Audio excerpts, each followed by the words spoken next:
আজকে আমার ঠাম্মা মারা গিয়েছে 4 দিন হয়ে গিয়েছে। তো আজকে 4 দিনের কাজ হবে। চলো তোমাদের সাথে আজকের এই ভিডিওতে আমি সবকিছু শেয়ার করব, সকাল থেকে কি করি আর আজকে ঠাম্মাদের বাড়িতে যাব সবকিছু তোমাদের আজকের এই ভিডিওতে শেয়ার করতে যাচ্ছি আমি। তো প্লিজ বন্ধুরা আজকের এই ভিডিওটা কেউ স্কিপ করবে না, স্কিপ না করে ফুল ভিডিওটা দেখো। আশা করি তোমাদের আজকের এই ভিডিওটা অনেকটাই ভালো লাগবে আর আমি তোমাদের সাথে অনেক কিছু শেয়ার করব। তো হাই এভরিওয়ান, তোমরা সবাই কেমন আছো? আশা করি অনেক ভালো আছো। আমি তোমাদের চম্পা নতুন একটা ভিডিও নিয়ে চলে এসেছি। আশা করি আজকের এই ভিডিওটা তোমাদের ভালো লাগবে। তো দেখতেই পাচ্ছ আজকে সকাল থেকে অনেক কাজ করেছি, কারণ মা বাড়িতে নেই তোমরা জানোই। কারণ আমি আগের ভিডিওগুলোতে বলেছিলাম তো আমাদের ঠাম্মা মারা গিয়েছে, তো তার জন্য মা আর বাবা আমাদের ঠাম্মাদের বাড়িতেই রয়েছে। আর বাড়িতে আমি আর আমার ভাই আর দাদা, আমরা 3জন ভাই বোন রয়েছিলাম। তো আজকে 4 দিনের অনেক কাজ রয়েছে, যেমন কি ঘর লেপা পোছা সব কিছুই রয়েছে। তো আজকে তো বাড়িতে আমি একাই রয়েছি, তো তার জন্য আমাকে সব কিছু করতে হবে। তো তার জন্য অনেক সকালে উঠেছি আমি ঘুম থেকে, 5টার সময় উঠে সব কিছু কাজ করে নিয়েছি। তো তখন আমি আর কোনো ভিডিও ক্লিপ নিইনি। তো এখন আমি পুরো সব কিছু কাম কমপ্লিট করে স্নান টান করে রেডি হয়ে পড়েছি, কারণ ভাই আর দাদা চলে গিয়েছিল ঠাম্মাদের বাড়িতে। কারণ মা ফোন করেছিল, কারণ জলদি আসার জন্য ডাব নিয়ে যাওয়ার জন্য বলেছিল। তো আমাদের গাছ রয়েছে, তো আমাদের গাছ থেকে ডাবটা পেরে দাদার ভাই চলে গিয়েছিল।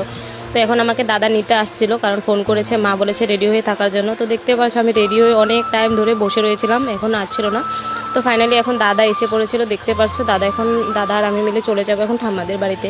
তো তোমাদের সাথে আজকে ভিডিওতে সব কিছু শেয়ার করবো। আজকে তো অনেক কিছুই কাজ হবে আমাদের ঠাম্মাদের বাড়িতে, কারণ ব্রাহ্মণ আসবে, অনেক কিছু কাজ রয়েছে। আর আজকে তো প্রচুর বৃষ্টি দিয়েছে। আজকে সকালবেলা ঘুম থেকে উঠেছি জলদি করে কাজটা করে নেব। আর উঠে দেখতে পেলাম পুরো উঠোন টুটন পুরো ভিজে রয়েছে। এতটা মাথা খারাপ হয়ে গিয়েছিল কি বলবো তোমাদেরকে। তো তার জন্য অনেকটা টাইম লেগেছিল সব কিছু কাজ করতে। তো একাই রয়েছিলাম, তো তার জন্য একাই সব কাজ করতে হয়েছে। অনেকটাই মানে কি বলবো, অনেকটা কষ্ট হয়েছিল। তো কিছু করার নেই, করতে হবে, কারণ মা এখানে থাকতে হবে ঠাম্মাদের বাড়িতে। তো তার জন্য আমাকে একাই করতে হয়েছিল সব কিছু। তো দেখতে পাচ্ছ তোমাদের সাথে কথা বলতে বলতে অনেক কিছু আমি শেয়ার করলাম। আর আমাদের বাড়ির পাশে শ্মশানটা তো তোমাদের সাথে দেখিয়েছি, এটা আমাদের অনেকটা বাড়ির পাশে শ্মশানটা রয়েছে। তো আজকে ফাইনালি দেখো আজকে ওভারব্রিজে উঠতে পেরেছি 2 নাম্বার। এটা তো ওপেনিং হয়ে গিয়েছিল কয়েকদিন আগে। তো অনেকের ভিডিওতে আমি দেখেছিলাম, সামনে কখনো দেখিনি, আজকে প্রথমবার সামনে গিয়েছে আর উপর দিয়ে মানে যাচ্ছেও। তো তার জন্য অনেকটা ভালো লেগেছে। তো ভেবেছি একটু ভিডিও করে তোমাদের সাথে শেয়ার করি। তো দেখতে পাচ্ছ তোমরা কে এই ব্রিজটা দেখেছো সামনে থেকে অবশ্যই কমেন্টে জানাবে। তো আমি এই প্রথমবার দেখলাম, তো তার জন্য একটু ভিডিও করছি। আর দেখতে পাচ্ছ অনেকটা ভালো লেগেছে। আর তোমরা কি একটা জিনিস দেখতে পেয়েছো, এখানে অনেক লোকজন ছিল, স্কুলের স্টুডেন্টগুলো সবাই দাঁড়িয়ে ফটো তুলছিল, কারণ এটা নতুন বানানো হয়েছে। তার জন্য সবাই এসে দেখছিল আর ফটো তুলে নিচ্ছিল। তো আমি দেখতে পেয়ে একটু হাসছিলাম, কারণ সবাই এখন নতুন বানিয়েছে বলে সবাই আসছে, ভিডিও করছে, ফটো তুলছে, যেমন কি আমিও ভিডিও করছি, তোমাদের সাথে শেয়ার করছি।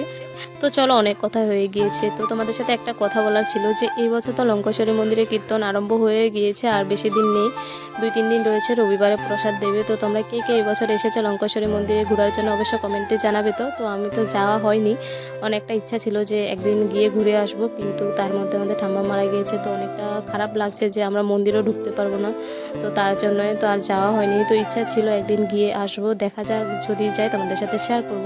এই যে দেখতে পাচ্ছ কথা বলতে বলতে মন্দিরের সামনে দিয়ে যাচ্ছি। তো যাওয়ার পথে একটু ভিডিও করেছিলাম, অনেকটা ভালো লাগছিল, কীর্তন হচ্ছিল, শোনা গিয়েছে, যাওয়ার পথে শুনেছিলাম একটু। তো তারপরে এখানে দেখতে পাচ্ছি এই জায়গাটা কে চিনো অবশ্যই জানাবে। তো এটা হয়েছে সবজি বাজার আমাদের লঙ্কা। তো চলো বন্ধুরা তোমাদের সাথে অনেক কথাই শেয়ার করে নিলাম। তো আজকের ভিডিওটা ইউটিউবে রাখলাম, পরবর্তী নেক্সট একটা ভিডিওতে আমি আরও কিছু শেয়ার করবো, ঠাম্মাদের বাড়িতে গিয়ে কি করেছি আর তোমাদের সাথে সবটাই শেয়ার করবো কি হয়েছিল। তো আজকের এই ভিডিওটা অনেকটা বড় হয়ে যাচ্ছে বলে তো এই ভিডিওটা এটুকুই রাখলাম। তোমাদের সাথে নেক্সট একটা ভিডিওতে আমি আরও কিছু শেয়ার করবো। তোমরা অবশ্যই আমার এই ভিডিওটা যদি ভালো লেগে থাকে লাইক কমেন্ট শেয়ার এন্ড পেজটাকে ফলো করে পাশে থাকবে। আর রাস্তার অবস্থাটা দেখতে পাচ্ছ।